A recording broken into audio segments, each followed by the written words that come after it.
Now, establishing a debt market is very necessary to thoroughly resolve NPLs. Since the establishment of the Vietnam Asset Management Company, or VAMC, 2 years ago, the measure has been discussed, but is still lacking a better mechanism. So what are the solutions to quickly form a debt trading market in Vietnam? Let's take a view from a foreign economist on the matter with Mr. Fredric Swierczek, Director of the ASEAN Institute of Technology in Vietnam.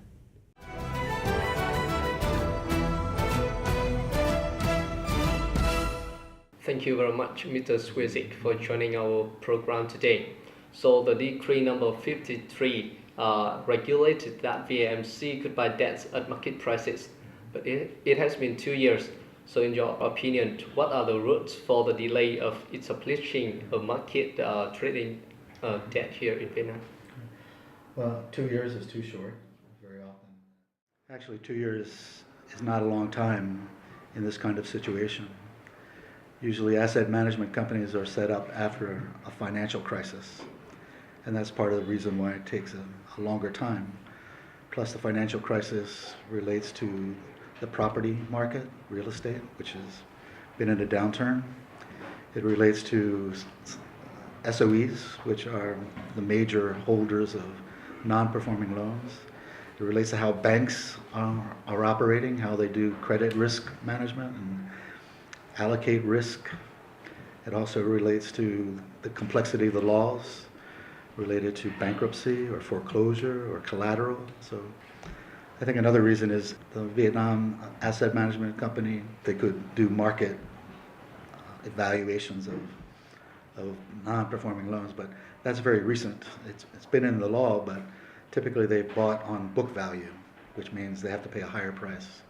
One of many barriers making it harder to sell the NPLs is the valuation of it. So can creating a debt auction center can tackle the issue? Well, valuation will be a critical issue.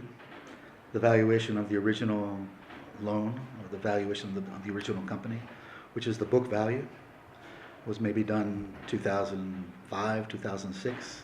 Then very positive environment, economic environment. Now in 2015, it's not that good, so the book value is not realistic anymore, and the market value will probably be much lower than the original book value. And what I saw from VAMC is that they were buying loans from banks at 80 to 90% of the book value, whereas the market value will probably be much less, 20 to 30% on average.